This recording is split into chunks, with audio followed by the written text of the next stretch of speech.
Hello दोस्तों, कैसे हो आप लोग। आज की इस वीडियो में बात करने वाले हैं non fungible token means NFT के बारे में। एनएफटी क्या होती हैं, कैसे वर्क करती हैं, यही सब हम डिस्कस करने वाले हैं। तो चलिए बिना देरी करे स्टार्ट करते हैं। सबसे पहले एनएफटी नॉन फंजेबल टोकन। अब आपने पहले एक चीज़ देखी होगी कि एक आर्ट लगी है और आर्ट को बहुत सारे लोगों ने बोली लगाई है उस पर। अब उन्होंने बोली लगा ली है। बोली लगाने के बाद में वो उस आर्ट को खरीदते हैं और वो उसके बहुत कई बार ऐसा होता है कि बहुत सारे हाई दाम भी जाता है, कई बार ऐसा होता है कि लो दाम भी आता है। अब यही अगर डिजिटल के फॉर्म में हम बोले तो कैसा रहेगा। अगर हम इसे डिजिटल के फॉर्म में ट्विटर का पहला ट्वीट जो किया था हमारे जैक डोरसी ने, जो पहला ट्वीट था वो कितने में बिका होगा। वो बिका था 2.9 मिलियन डॉलर में। मीन्स पहला ट्वीट 2.9 मिलियन डॉलर में बिका, खाली वो एक ट्वीट था। और इसके अलावा हम एक ही नहीं बहुत सारी चीज़ें हैं, जैसे ओपन सी एक कंपनी है इसी का काम करती है, उसकी एक जीआईएफ थी जो बिकी थी 2.6 बिलियन डॉलर में, और ये बिकी थी हमारी 2021 में। अमिताभ बच्चन, आपने उनका बहुत नाम सुना होगा। वो एक मधुशाला नाम का उन्होंने एक जीआईएफ थी, उनका एक पूरा प्रोडक्ट ऑडियो बुक था, वो उन्होंने बेचा 58,000 डॉलर में। अब आप समझ सकते हो कि आखिर ये चीज़ है क्या। लोगों के अंदर हमेशा ये क्रेज रहा है कि कुछ ना कुछ जो न्यू है उसको, जो कुछ अट्रैक्टिव है या फिर कुछ कह सकते हैं कि कुछ ऐसी डिज़ाइन है वो अपने पास कलेक्शन रखने का। अब जब लोगों के पास ये कलेक्शन रखने का जो आदत है, हैबिट है, वो बहुत सालों से रही है कि जो कुछ अच्छा है, बहुत ज़्यादा यूनिक है, उसको रखने का।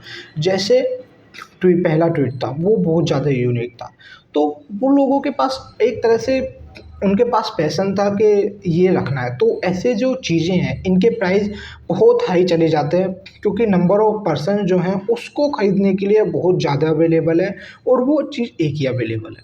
जैसे पहला ट्वीट का मैंने बात किया, वो हाईएस्ट चला गया, तो वो इसी वजह से चला गया कि उसमें वो खाली है क्या, वो खाली एक ट्वीट ही है, बट वो पहला ट्वीट है, उसकी ये खासियत है। और वो पहला ट्वीट है किसके पास में, जिसने वो उसको इतना रुपया पे किया। अब समझ में ये नहीं आता, चलो पहले जो आर्ट थी वो आर्ट थी, अब वो आर्ट थी तो वो हम शो कर सकते थे, पर अब ये जो चीज़ें हैं ये हम शो कैसे करेंगे, पाएंगे कैसे। एक्चुअली इन्हें ब्लॉकचेन टेक्नोलॉजी होती है। ब्लॉकचेन टेक्नोलॉजी के थ्रू कोई भी पर्सन जो इस चीज़ को बाय करता है उसके पास ये पहुंच जाती है। उसके अलावा ब्लॉकचेन टेक्नोलॉजी में उसके अलावा उसे और कोई यूज़ नहीं कर सकता। मीन्स एक तरह से वो जो पहला ट्वीट है अब वो उसका हो गया पूरी तरह से, अब वो उसको अपने पास रखे, जो जो करना है करे। मीन्स अब वो डिजिटल फॉर्म में अवेलेबल है सारी चीज़ें। पहले जो दिखाने के लिए अवेलेबल थी, अब वो सारी चीज़ें आज की डेट में वो डिजिटल फॉर्म में अवेलेबल हैं। अब वो डिजिटल फॉर्म में अवेलेबल होके आपके सामने है।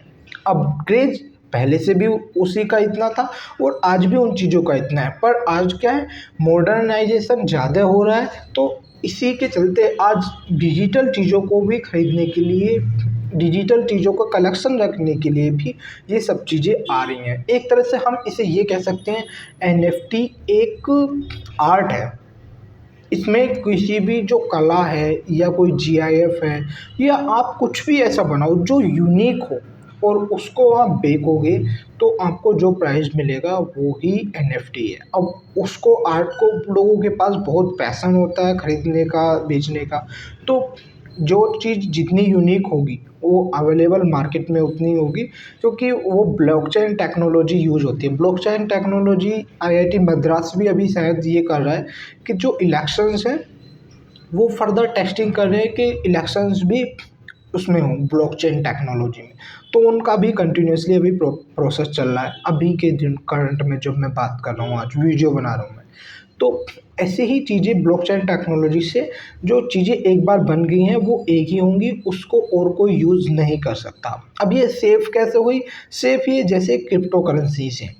क्रिप्टो करेंसीज़ बोले तो बिटकॉइन हुई, इथेरियम हुई, या जितनी भी हमारी क्रिप्टो करेंसीज़ हैं, ये भी सारी ब्लॉकचेन टेक्नोलॉजी पे ही बेस होती हैं। मीन्स ये मार्केट में लिमिटेड अवेलेबल है, इसके अलावा और कोई इन्हें यूज़ नहीं कर सकता। ऐसे ही और ये चीज़ें NFT भी मार्केट में उतनी ही अवेलेबल होंगी जितनी अब मार्केट में पहली बार लाई गई थी। अब मार्केट में और कोई उनका यूज़ नहीं कर सकता। तो यही सब होता है इसमें। अब कंपनी कौन-कौन सी हैं जो इन सब चीज़ों को ऑपरेट कर रही हैं? ऐसी कुछ कंपनीज़ हैं जैसे ओपनसीज़ है, डिसेंट्रल है, एक्सिस इन्फिनिटी है और मार्केट प्लेस है। ये सारी चीज़ें, ये सारी कंपनियां इस सब को मेंटेन कर रही हैं। वहाँ पे आप NFT बाई कर सकते हो, अपनी सेल कर सकते हो, जो आपको करना है वो आप कर सकते हो। एक और इम्पोर्टेंट चीज़, अभी इसके लिए कोई रूल एंड रेगुलेशन नहीं बने, तो आपको रिस्क आपका ही होगा, क्योंकि रूल रेगुलेशन नहीं होने की वजह से जो भी लॉस और प्रॉफिट होगा वो आपका ही होगा। एंटर करते टाइम पे ध्यान रखना। तो I hope you gain something from my this video. Thanks for watching.